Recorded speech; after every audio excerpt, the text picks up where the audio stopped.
¿Alguna vez has sentido que el destino te pone frente a una decisión que cambiará todo? Hay momentos en la vida donde el tiempo se detiene, donde una elección define quiénes somos realmente. El doctor Martín Salazar llevaba 15 años trabajando en el Hospital General de la Ciudad de México. 15 años viendo las mismas paredes desgastadas, los mismos pasillos que olían a desinfectante y desesperanza.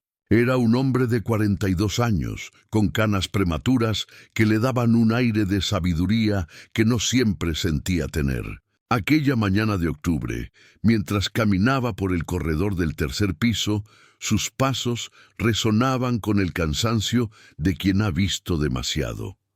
El hospital público era un mundo aparte. Familias enteras acampaban en las salas de espera, niños jugaban entre las sillas de plástico roto, vendedores ambulantes ofrecían tacos y refrescos en la entrada. Martín había aprendido a cerrar los ojos ante la miseria cotidiana, o al menos eso creía. Fue entonces cuando la escuchó. Un llanto ahogado, casi imperceptible, que venía de la escalera de emergencia. Martín se detuvo. Su instinto médico le decía que siguiera ¿Alguna vez has sentido que el destino te pone frente a una decisión que cambiará todo? Hay momentos en la vida donde el tiempo se detiene, donde una elección define quiénes somos realmente. El doctor Martín Salazar llevaba 15 años trabajando en el Hospital General de la Ciudad de México. 15 años viendo las mismas paredes desgastadas, los mismos pasillos que olían a desinfectante y desesperanza. Era un hombre de 42 años, con canas prematuras que le daban un aire de sabiduría que no siempre sentía tener. Aquella mañana de octubre, mientras caminaba por el corredor del tercer piso, sus pasos resonaban con el cansancio de quien ha visto demasiado. El hospital público era un mundo aparte. Familias enteras acampaban en las salas de espera, niños jugaban entre las sillas de plástico roto, vendedores ambulantes ofrecían tacos y refrescos en la entrada. Martín había aprendido a cerrar los ojos ante la miseria cotidiana, o al menos eso creía. Fue entonces cuando la escuchó. Un llanto ahogado, casi imperceptible, que venía de la escalera de emergencia. Martín se detuvo. Su instinto médico le decía que siguiera su camino, que tenía pacientes esperando, que el tiempo era limitado. Pero algo, en ese sonido quebrado, lo hizo girar sobre sus talones. La encontró sentada en el último escalón, con la cabeza entre las manos. Era una mujer joven, quizás de 35 años, con el rostro marcado por noches sin dormir y lágrimas que parecían no tener fin. Su ropa era humilde pero limpia, un suéter remendado y zapatos desgastados que contaban historias de kilómetros caminados. ¿Cuándo fue la última vez que realmente miraste a alguien? No solo con los ojos, sino con el corazón capaz de ver el dolor que las palabras no pueden expresar. Martín se acercó despacio, como quien se aproxima a un animal herido. Se sentó a su lado guardando una distancia respetuosa. No dijo nada al principio. Había aprendido que a veces el silencio es la mejor medicina. La mujer levantó la vista. Sus ojos estaban rojos, hinchados por el llanto. Lo miró con una mezcla de vergüenza y desesperación absoluta. «Perdón, doctor», susurró ella, limpiándose las lágrimas con el dorso de la mano. «No quería molestar. Ya me voy». «Espere», dijo Martín con voz suave. «No está molestando a nadie. Este hospital también es suyo». «¿Qué pasó?» Ella negó con la cabeza, mordiéndose el labio para contener un nuevo torrente de lágrimas. «No hay nada que pueda hacer, doctor. Nadie puede hacer nada». Martín sintió algo removerse en su pecho. Había escuchado esas palabras tantas veces, en tantas bocas diferentes, que ya debería estar inmunizado. Pero no lo estaba. «Cuénteme», insistió él. «A veces hablar ayuda». Y entonces, como si ese permiso hubiera roto una presa, las palabras comenzaron a fluir. Se llamaba Rosa Méndez. Tenía un hijo de 9 años, Miguel, que había sido diagnosticado con diabetes tipo 1 hacía 6 meses. El niño necesitaba insulina para vivir. Sin ella, Su cuerpo se envenenaba lentamente, una muerte segura y dolorosa. El problema era simple y devastador. Rosa no tenía dinero. Trabajaba limpiando casas, 12 horas al día, 6 días a la semana. Ganaba apenas lo suficiente para pagar el cuarto donde vivían con Miguel y su madre anciana. La insulina en México, aunque existía en teoría como parte del sistema de salud público, escaseaba constantemente. Las farmacias privadas la vendían a precios imposibles para alguien como Rosa. ¿Qué harías tú si tuvieras que elegir entre comprar comida o comprar vida? Entre pagar el alquiler o salvar a tu hijo. Miguel había estado internado 3 veces en los últimos 2 meses por crisis hiperglucémicas. Cada vez que Rosa conseguía algo de insulina en el mercado negro o prestada por otras madres en su misma situación, era apenas suficiente para unos días. Vivían en un ciclo interminable de emergencias y desesperación. Esta mañana, continuó Rosa con voz quebrada, vino la trabajadora social. Me dijo que si no consigo la insulina regular para Miguel, tendrán que reportarlo a servicios de protección infantil. Dicen que no puedo cuidarlo adecuadamente, que tal vez sea mejor que se vaya a un hogar temporal donde puedan darle el tratamiento.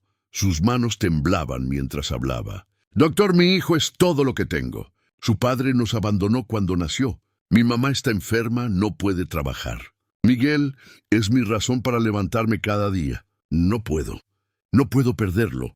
Martín sintió como si alguien le hubiera apretado el corazón con un puño. Conocía esas historias. Las veía todos los días. México tenía uno de los sistemas de salud más desiguales del continente. Los que tenían seguro privado vivían en un mundo diferente, con acceso inmediato a tratamientos y medicamentos. Los que dependían del sistema público, bueno, ellos vivían rezando por no enfermarse gravemente. ¿Cuánto cuesta el tratamiento mensual de Miguel?, le preguntó Martín, aunque ya conocía la respuesta. Aproximadamente 3,500 pesos, respondió Rosa. Es más de lo que gano en 2 semanas. Y eso sin contar las jeringas, las tiras reactivas para medir el azúcar, la comida especial que necesita. Martín hizo los cálculos mentalmente. Era cierto. Para alguien como Rosa, esa cantidad era una fortuna inalcanzable. A veces la injusticia del mundo se revela en números fríos que representan la diferencia entre vivir y morir. Durante los siguientes días, Martín no pudo sacar de su mente el rostro de Rosa ni la situación de Miguel. Lo vio en el hospital varias veces, un niño delgado con ojos enormes y una sonrisa tímida que partía el alma. Miguel era inteligente, curioso, hacía preguntas sobre todo. Quería ser veterinario cuando creciera. Amaba a los perros, aunque nunca había podido tener uno. Martín comenzó a investigar. Habló con colegas, revisó programas de asistencia social, contactó con organizaciones sin fines de lucro. Todas las puertas se cerraban. Las ayudas gubernamentales tenían listas de espera de meses. Las fundaciones estaban saturadas. El sistema simplemente no daba abasto. Una noche, sentado en su consultorio vacío después de un turno de 16 horas, Martín abrió su laptop y buscó el costo de la insulina en farmacias privadas. Luego abrió su cuenta bancaria. Miró los números durante largo rato. Él no era rico. Su salario como médico del sector público era modesto. Tenía una hija en la universidad pagando colegiatura. Su esposa, Elena, trabajaba como maestra. Vivían cómodamente, pero sin lujos. Ahorrar les costaba sacrificio, pero tenía más de lo que Rosa tendría jamás. Esa verdad lo golpeó con fuerza brutal. Al día siguiente, Martín buscó a Rosa en la sala de espera. Ella estaba sentada con Miguel, quien leía un libro gastado de animales. Cuando vio al doctor, Rosa se puso de pie rápidamente, con esperanza y miedo entremezclados en su rostro. «Rosa», dijo Martín, entregándole un sobre. «Esto es para el tratamiento de Miguel. 4 meses de insulina, jeringas y tiras reactivas. Ya está pagado en la farmacia de la esquina. ¿Alguna vez has visto el momento exacto en que la esperanza regresa al alma de alguien? Es como ver un amanecer después de la noche más larga. Rosa abrió el sobre con manos temblorosas. Dentro había recibos, prescripciones, instrucciones detalladas. Sus ojos se llenaron de lágrimas nuevamente, pero éstas eran diferentes. No eran lágrimas de desesperación, sino de incredulidad absoluta. Doctor, yo no puedo aceptar esto, tartamudeó. Es demasiado. ¿Cómo voy a pagárselo? No me va a pagar nada, respondió Martín con firmeza. Considérelo un préstamo sin intereses y sin fecha de vencimiento. O mejor aún, considérelo lo que debería ser, un derecho humano básico. Rosa negó con la cabeza. Las lágrimas corrían libremente por sus mejillas. Pero usted no me conoce. No somos nada para usted. Martín se agachó para quedar a la altura de Miguel, quien lo miraba con ojos muy abiertos. ¿Sabes qué, campeón?, le dijo al niño. Tu mamá es la persona más valiente que conozco, y tú vas a crecer para ser un gran veterinario. Vas a cuidar de muchos animales, pero para eso necesitas estar sano. Luego miró a Rosa directamente a los ojos. No son nada para mí, tienes razón, pero podrían ser. Podrían ser mis vecinos, mi familia, mis amigos. En este hospital todos somos algo para todos, o al menos deberíamos serlo. Rosa se arrodilló, abrazó a Martín con una fuerza que hablaba de años de dolor y soledad. Que Dios lo bendiga, doctor. No sabe lo que ha hecho, pero Martín sí lo sabía. Sabía exactamente lo que había hecho. Había vaciado gran parte de sus ahorros. Había tomado dinero que tenía destinado para reparaciones de su casa, para unas vacaciones que Elena llevaba años esperando. ¿Sabía que habría consecuencias? Cuando llegas a casa esa noche y tienes que explicar por qué tomaste una decisión que afecta a toda tu familia, ¿cómo justificas el peso de tu conciencia contra el peso de la responsabilidad? Elena estaba en la cocina cuando Martín llegó. Era tarde, pasaban de las 11 de la noche. Ella preparaba café, una rutina que compartían cuando él trabajaba turnos largos. Necesito contarte algo, dijo Martín, dejando su maletín junto a la puerta. Elena lo miró y supo de inmediato que algo importante había ocurrido. 20 años de matrimonio le habían enseñado a leer cada expresión de su esposo. Martín le contó todo. Sobre Rosa, sobre Miguel, sobre la decisión que había tomado sin consultarla, sobre los casi 20,000 pesos que había gastado de sus ahorros compartidos.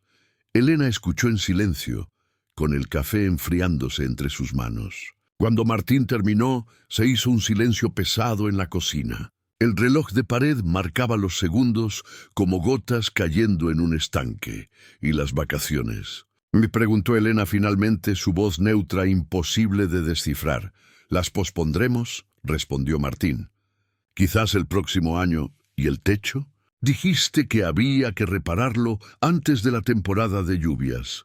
Encontraremos la forma. Pediremos un préstamo pequeño o...» «Martín», lo interrumpió Elena. Sus ojos estaban húmedos. «Ese niño, ¿realmente va a morir sin la insulina?». «Sí», respondió él simplemente. «Eventualmente sí», Elena asintió despacio. Se puso de pie, caminó hacia su esposo y tomó su rostro entre sus manos. «Entonces hiciste lo correcto. Las vacaciones pueden esperar. ¿El techo? Bueno, hemos sobrevivido tormentas antes, pero no podría vivir sabiendo que teníamos el poder de salvar a un niño y no hicimos nada.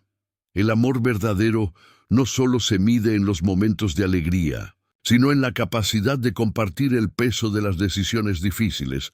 Pero la historia no terminó ahí. Nunca termina donde creemos que debería. La vida tiene formas extrañas de ramificarse, de crear consecuencias que nunca anticipamos. Una semana después, Martín estaba en su consultorio cuando recibió una llamada de la directora del hospital. La doctora Mónica Reyes. Su tono era serio. «Doctor Salazar, necesito verlo en mi oficina.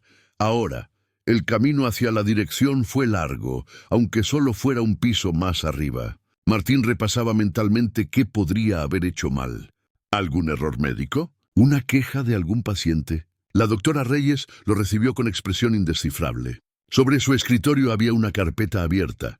Martín reconoció su nombre en la etiqueta. «Siéntese, doctor», dijo ella. Martín obedeció, sintiendo como un estudiante llamado a la dirección de la escuela. «Me ha llegado información interesante», comenzó la doctora Reyes, «sobre un pago que usted realizó para el tratamiento de un paciente. Miguel Méndez». Martín sintió que el suelo se movía bajo sus pies. Fue una decisión personal. No utilicé recursos del hospital. No violé ningún protocolo médico. Lo sé, respondió la directora. Revisé todo minuciosamente. Técnicamente no hizo nada incorrecto. Pero, doctor Salazar, ¿se da cuenta de lo que ha hecho? Martín no supo qué responder. La doctora Reyes continuó. Ha creado un precedente peligroso. Tenemos cientos de pacientes en situaciones similares. Si corre la voz de que un médico está pagando tratamientos de su propio bolsillo, ¿puede imaginar las implicaciones? A veces, hacer lo correcto abre puertas que nunca debieron estar cerradas, y eso asusta a quienes construyeron las paredes. Martín se preparó para lo peor. Una suspensión, quizás. Una nota negativa en su expediente. Pero entonces, la doctora Reyes hizo algo inesperado. Sonrió. No fue una sonrisa grande, sino pequeña y triste, cargada de años de frustración compartida. La verdad, doctor Salazar, es que la administración del hospital ha estado al tanto de su acto de generosidad y ha causado cierto revuelo. Abrió un cajón de su escritorio y sacó un sobre. 3 médicos más del hospital han contribuido con fondos para continuar el tratamiento de Miguel. 2 enfermeras también. Una de las trabajadoras sociales inició una colecta entre el personal. En total han reunido casi 40,000 pesos. Martín parpadeó, sin comprender completamente lo que escuchaba. Pero hay más. Continuó la doctora Reyes. La historia de Rosa y Miguel llegó a un periódico local. Un periodista estaba en el hospital visitando a un familiar. Escuchó a Rosa contándole a otra madre sobre su ángel guardián. Publicó un artículo. Pequeño, en una sección interior, pero sacó una tableta y le mostró la pantalla. Era un artículo titulado «Médico del sector público paga de su bolsillo tratamiento de niño diabético. Un acto de humanidad en medio de la crisis del sistema de salud». El artículo se volvió viral en redes sociales, explicó la directora. Miles de compartidos. Y eso atrajo la atención de una fundación privada dedicada a enfermedades crónicas infantiles. Contactaron al hospital esta mañana. Quieren crear un programa piloto aquí, en nuestro hospital, para proporcionar insulina gratuita a familias de bajos recursos. Nunca subestimes el poder de un solo acto de bondad. Puede encender una luz que ilumine caminos que parecían condenados a la oscuridad eterna. Martín se quedó sin palabras. La doctora Reyes se puso de pie y caminó hacia la ventana de su oficina, que daba al estacionamiento del hospital, donde familias humildes llegaban en camiones destartalados. Buscando esperanza. «Llevo 28 años en este hospital», dijo ella sin voltear. «He visto cosas que me han roto el corazón 1000 veces. He tenido que negar tratamientos por falta de recursos. He visto morir a niños que podrían haberse salvado con medicamentos que en países ricos son básicos. Me volví dura, doctor. Tuve que hacerlo para sobrevivir». Se giró para mirarlo. Sus ojos brillaban con lágrimas contenidas. «Pero usted me recordó por qué elegí esta profesión. ¿Por qué todos la elegimos? No fue por el dinero o el prestigio. Fue por esto. Por poder mirar a alguien como Rosa y decirle, tu hijo va a vivir». Se acercó a Martín y le extendió la mano. «Gracias, Dr. Salazar, por recordarnos quiénes somos supuestos a ser». En las semanas siguientes, el hospital se transformó. No físicamente. Las paredes seguían igual de desgastadas, el equipo igual de antiguo. Pero había algo diferente en el aire. Los médicos se hablaban más entre ellos sobre casos difíciles. Las enfermeras compartían información sobre recursos comunitarios. Se creó un fondo de emergencia informal entre el personal para casos extremos, como el de Miguel. La fundación cumplió su palabra. Inauguraron un programa de acceso a insulina que benefició a 30 familias en el primer mes. Rosa fue una de las primeras en inscribir a Miguel. Hay victorias que no se miden en estadísticas, sino en sonrisas que regresan a rostros que habían olvidado cómo se sentía la esperanza. 3 meses después, Martín estaba en su consultorio revisando historiales clínicos cuando tocaron la puerta. Era Rosa, pero esta vez no venía sola. Con ella estaba Miguel, quien se veía completamente diferente. Había ganado peso, sus mejillas tenían color, sus ojos brillaban con la energía propia de un niño de 9 años. «Doctor», dijo Rosa, «vinimos a darle las gracias». Miguel quería verlo. El niño se adelantó cargando torpemente un dibujo enrollado. Lo extendió con orgullo ante Martín. Era un dibujo hecho con crayones de colores, mostrando a un hombre con bata blanca rodeado de corazones y animales. En la parte superior, con letras torcidas, decía: «Gracias, doctor Martín, mi héroe». Martín sintió un nudo en la garganta. Tomó el dibujo con manos que temblaban ligeramente. «Es hermoso, campeón. Lo voy a poner aquí, en mi pared, donde pueda verlo todos los días». «Doctor», intervino Rosa, «conseguí un trabajo mejor. En una escuela como encargada de intendencia. Pagan un poco más y me dan seguro médico». «No mucho, pero es un comienzo. ¿Y todo gracias a usted?» Martín negó con la cabeza. «No fue gracias a mí, Rosa. Usted siempre tuvo esa fuerza. Solo necesitaba una oportunidad». Miguel lo miró con esos ojos enormes, llenos de admiración infantil. «Mi mamá dice que usted es un ángel». «¿Los doctores son ángeles, doctor Martín?» Martín se arrodilló para quedar a su altura. «No, Miguel. Los doctores somos solo personas. A veces cometemos errores, a veces nos cansamos, a veces no sabemos qué hacer, pero tratamos de ayudar. Y a veces, cuando el mundo se pone muy oscuro, tratamos de ser una pequeña luz. Al final, no se trata de ser perfecto o de tener todas las respuestas. Se trata de ver el sufrimiento de otro ser humano y decidir que no puedes simplemente pasar de largo». Esa noche, Martín llegó a casa más temprano que de costumbre. Elena estaba en el jardín, regando las plantas que habían sobrevivido a las últimas lluvias, a pesar del techo que aún necesitaba reparación. «Adivina quién vino hoy», dijo Martín, enrollando el dibujo de Miguel con cuidado. Elena sonrió. Habían hablado mucho sobre Rosa y Miguel en los últimos meses. «¿Cómo está el niño?» «Bien, realmente bien. Tiene color en su rostro, energía. Es un niño diferente al que vi aquella primera vez». Se sentaron juntos en las sillas de plástico del jardín, viendo cómo el sol se ponía sobre la Ciudad de México, pintando el cielo de naranjas y rosas. El ruido del tráfico era una sinfonía urbana constante, pero en ese momento parecía música de fondo apropiada. «Las vacaciones que perdimos», dijo Elena después de un rato, «las vamos a recuperar algún día. Pero lo que hiciste, eso es algo que vale más que cualquier viaje». «¿No te arrepientes?», preguntó Martín. Elena tomó su mano. «De casarme con alguien que ve a un niño enfermo y una madre desesperada y decide actuar en lugar de solo sentir pena. ¿Arrepentirme? Nunca. Me hace amarte más, si eso es posible». Martín apretó su mano. Pensó en Miguel, en su dibujo, en su sonrisa. Pensó en Rosa y en cómo su vida había cambiado de curso. Pensó en los otros 30 niños beneficiados por el programa que su acción había inspirado. Pensó en los médicos y enfermeras que se habían unido, recordando por qué eligieron esta profesión. No había salvado al mundo. No había resuelto la crisis del sistema de salud mexicano. Los problemas estructurales seguían ahí, grandes e intimidantes como siempre. Pero a veces, cambiar el mundo no se trata de resolver todo de una vez. Se trata de cambiar un mundo.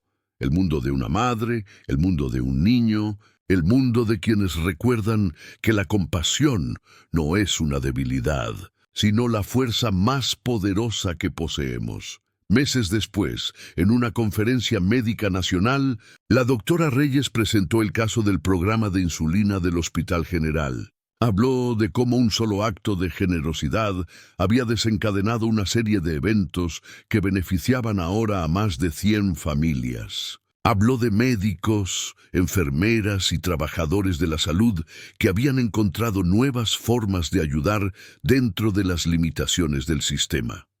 Martín estaba entre el público, incómodo con la atención. No había hecho esto por reconocimiento. Lo había hecho porque era lo correcto, punto. Pero mientras escuchaba a la directora hablar, se dio cuenta de algo importante. Su acción había dado permiso a otros para actuar también. Había mostrado que dentro de la maquinaria fría del sistema de salud, todavía latía el corazón humano. Después de la conferencia, varios médicos jóvenes se acercaron a él.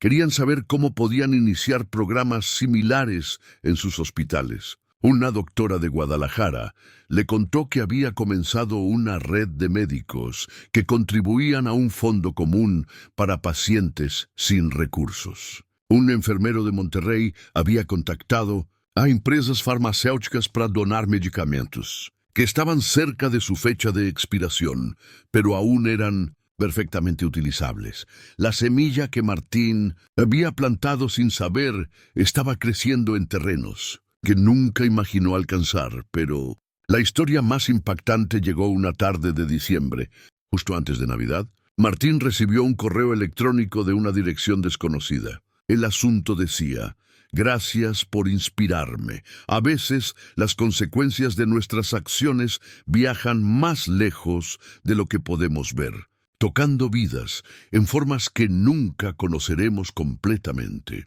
El mensaje era de un estudiante de medicina de último año en Puebla. Había leído sobre la historia de Martín en línea. Venía de una familia adinerada y siempre había planeado especializarse en cirugía plástica privada, donde estaba el dinero. Pero la historia de Miguel y Rosa lo había hecho cuestionar sus prioridades. Leí sobre lo que usted hizo, escribía el estudiante, y me di cuenta de que había olvidado por qué quería ser médico en primer lugar. No era por el dinero o el estatus, era porque cuando tenía 8 años, un médico del sector público salvó la vida de mi hermana menor, cuando mi familia no tenía recursos. Ese médico nunca supo el impacto que tuvo en mí, pero decidí entonces que quería ser como él. El estudiante había cambiado sus planes. Se especializaría en pediatría y trabajaría en hospitales públicos. Quiero ser para otros niños lo que aquel médico fue para mi hermana, lo que usted fue para Miguel. Gracias por recordarme quién quiero ser. Martín leyó el correo 3 veces. Luego lo imprimió y lo guardó junto al dibujo de Miguel en un cajón especial de su escritorio.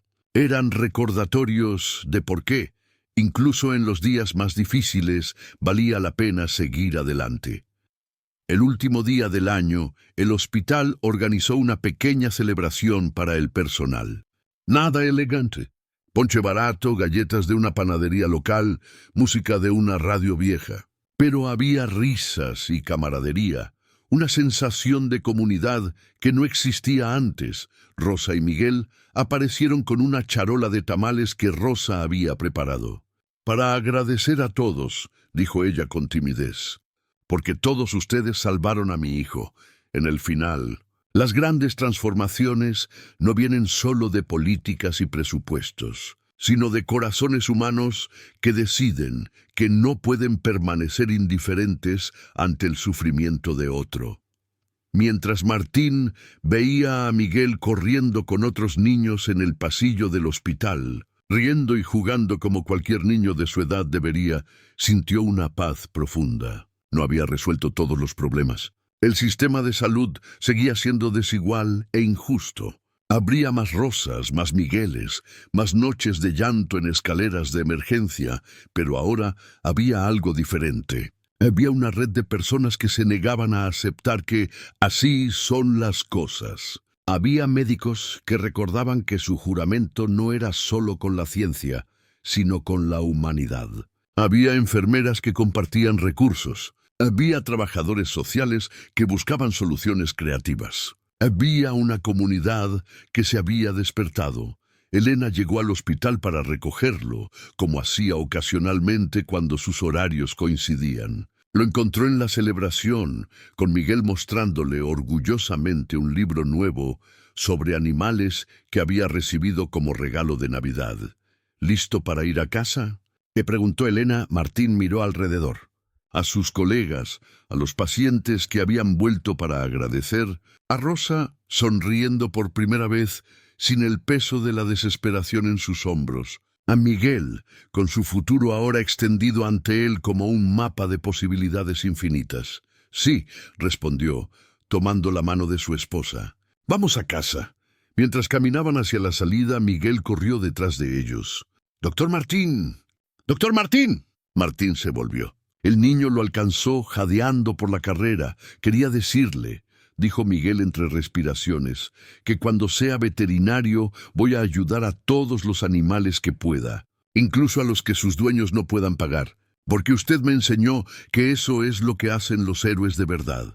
Y ahí, en esas palabras de un niño de 9 años, estaba la verdadera recompensa. No en el reconocimiento ni en los artículos de periódico, sino en la certeza de que la bondad es contagiosa, que la compasión se multiplica y que cada acto de humanidad genuina planta semillas que florecerán en jardines que quizás nunca veamos, pero que existirán gracias a que alguien, en algún momento, decidió que una vida importa, que el sufrimiento de un desconocido nos concierne a todos y que hacer lo correcto siempre vale la pena, incluso cuando parezca imposible. Porque al final del día, no somos definidos por los sistemas rotos en los que vivimos, sino por las elecciones que hacemos dentro de ellos. Y el doctor Martín Salazar, en un corredor silencioso de un hospital público mexicano, eligió ver a una madre desesperada y decidir que él podía ser la diferencia entre la vida y la muerte de un niño. Eligió ser humano antes que empleado del sistema. Y esa elección cambió todo. Fin.